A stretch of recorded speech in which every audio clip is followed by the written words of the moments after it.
Olá pessoal, tudo bem? Como que vocês estão? Tudo jóia? Professor Ricardo aqui, de português. Hoje eu vou fazer uma revisãozinha a respeito das atividades que eu vou pedir para vocês. Então vocês assistam primeiro esse vídeo, dessa pequena aulinha, tá? E depois vocês vão lá e respondam as questões. Assim que vocês responderem, copiar no caderno e responder, vocês podem me dar uma devolutiva tirando foto da atividade feita no caderno, respondida, e aí me encaminha pelo WhatsApp, pelo Messenger, por onde vocês acharem melhor, tá? Não tem problema. Fiquem à vontade. Vamos lá então. Hoje a gente vai trabalhar um pouquinho aí com vozes verbais, tá? A gente tem três tipos de vozes verbais. Temos a voz ativa, a voz passiva e a voz reflexiva. Então, o que que seria esse vozes do verbo, né? Então, é o nome que a gente dá para identificar quem é o sujeito de uma ação, né? Ah, ou o agente dessa ação. Então, aí, quando a gente fala de voz ativa, quem que é o sujeito da ação? É o sujeito, né? Ele da frase, ele que faz a ação ativa, né? Que expressa uma ação, que conduz essa ação. A gente vai descobrir se o sujeito que faz essa ação é ativo, passivo ou reflexivo a partir do verbo. Por isso a gente tem que ter bem definido, né, na nossa mente quais são os verbos, o que é um verbo, né? A gente tem aí os verbos que indicam ação e os verbos que indicam estado. Os que indicam estado são aqueles verbos de ligação que a gente já viu. O ser, estar, permanecer, continuar, andar, ficar. Esses são os verbos que indicam estado. E todos os outros indicam ação. Só que as vozes do verbo, elas variam de acordo com quem pratica essa ação. Se é o sujeito, né, paciente, se é o sujeito agente, ou se quando o próprio sujeito, ele ao mesmo tempo ele é o agente, ou seja, o que sofre a ação, e, o agente que faz a ação, ou o paciente que sofre a ação. A gente vai descobrir isso a partir do verbo. Então a gente tem aí voz ativa, né? Quando o sujeito é agente, ele faz, ele pratica a ação. Por exemplo, ele fez o trabalho, né? Então a gente tem aí uma voz ativa. Voz passiva, o trabalho foi feito por ele. Essa é a maneira correta da gente saber diferenciar a voz ativa da voz passiva, como transformar a voz ativa para a voz passiva e da voz passiva para a voz ativa. E tem também a voz reflexiva, né, quando o sujeito é ao mesmo tempo o agente e o paciente, ou seja, ele pratica e recebe a ação. Então, o menino feriu-se. Então, ele mesmo praticou e ele mesmo sofreu a ação de se machucar, né? Vamos lá agora para detalhar uma por uma, para a gente ficar mais craque nisso daí.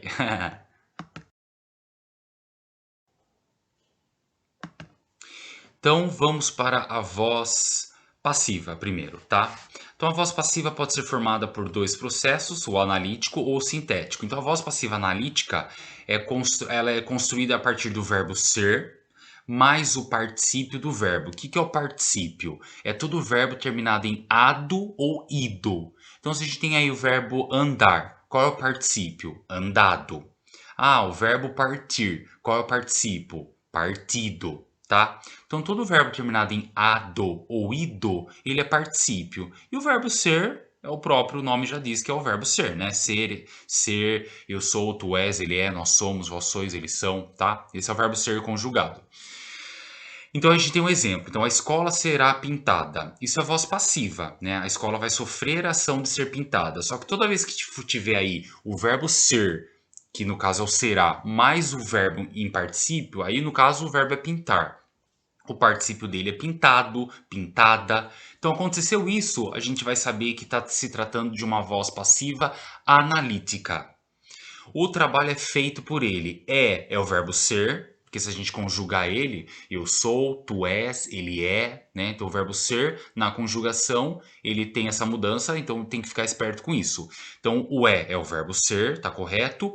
E o feito é o particípio. Qual é o particípio do verbo fazer? Fazido não existe, né? Então a gente sabe que não vai rolar esse fazido aí no verbo fazer. Então ele é feito, tá? Então esse é o particípio do verbo fazer. Então tem aí a junção do verbo ser mais o particípio de um verbo, a gente tem uma voz passiva analítica, correto? Aí a voz passiva sintética. Ela se constrói com o verbo na terceira pessoa. Terceira pessoa. Eu, primeira pessoa. Tu, segunda pessoa. E ele, terceira pessoa do singular. E pode ser também a terceira pessoa do plural, tá? Que seria eles. Então, temos aí: abriram-se as inscrições para o concurso. Destruiu-se o velho prédio da escola. O agente não costuma vir expresso na voz passiva sintética. Vocês percebem? Então a gente já começa com o verbo e usa esse pronome apassivador se. Então a gente vê que o agente ele não vai aí tá expresso, né? Ele já começa com o verbo e você encontra essa partícula apassivadora se. Então essa é a voz passiva sintética. Lembra desse se. Apareceu esse C, você vai saber aí que temos aí uma voz passiva sintética, até porque a gente vai também notar que não tem aí o verbo ser e também não temos um verbo no particípio. Ele está aí no infinitivo, né? Que é a sua forma original. Então, dessa forma, a gente consegue ver bem quando a voz passiva é analítica ou sintética, ok? Agora a gente vai passar da voz ativa para a voz passiva, tá? É bem simples também. A gente tem aí, né? O sujeito da voz ativa passará a ser o agente da passiva. O objeto direto da voz ativa passará a ser sujeito da voz passiva. Na passiva, o verbo ser estará no mesmo tempo e modo do verbo da ativa. Na voz passiva, o verbo da ativa ficará no particípio. Aí são apenas algumas regrinhas teóricas para a gente saber como passar da voz ativa para a voz passiva. Mas é bem simples. Vamos pensar assim num sujeito fazendo ação. A torcida aplaudiu os jogadores. A torcida não está fazendo uma ação, não é uma voz ativa aí? A torcida não está ativa, aplaudindo? Transforma aí esse sujeito numa voz passiva, tá? Então, os jogadores foram aplaudidos pela torcida. Então perceba que na voz ativa, o sujeito é a torcida. E na voz passiva, o sujeito tornou-se os jogadores. E a torcida virou o agente da passiva. Por quê? Porque a gente está transformando da voz ativa para a voz passiva. Por esse motivo, a gente muda também o sujeito. Nesse caso, ele transforma-se em agente da passiva. Então, da voz ativa para a voz passiva, vai pelo raciocínio assim: ativa está fazendo uma ação, passiva está recebendo uma ação. Como transformar uma frase que está praticando uma ação em uma frase que recebe essa ação? Aí, a partir daí, você criando várias frases, você mesmo consegue fazer essa jogadinha, né, de transformação da ativa para a passiva, ok? E aí, por último, temos a voz reflexiva, que há dois tipos dela, tá? A reflexiva será chamada simplesmente reflexiva quando o sujeito praticar a ação sobre si mesmo, né? Então, Carla machucou-se. É uma voz reflexiva, tá?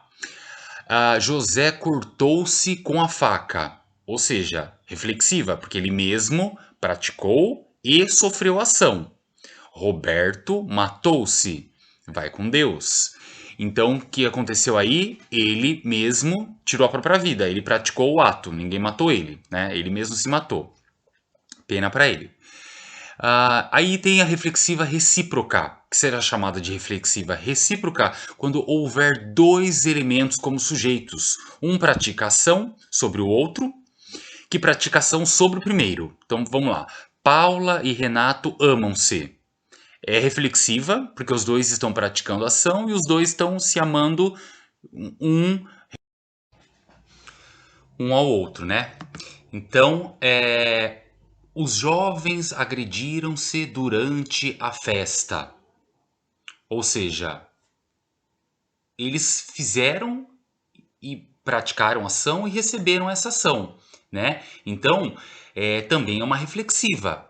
Os ônibus chocaram-se violentamente. Mesma coisa, um ônibus bateu no outro. Então, quando for assim, ela é reflexiva recíproca, tá? Só reflexiva é quando é só um indivíduo, né, só um sujeito pratica e sofre ação. E recíproca, como o próprio nome diz, quando você pratica essa ação sobre o outro e o outro sobre você, tá? É isso. Então, espero que vocês tenham compreendido aí a aulinha de hoje, tá? Respondam aí as questões depois, me mandem uma devolutiva e até a próxima, tá bom? Abraço, até mais.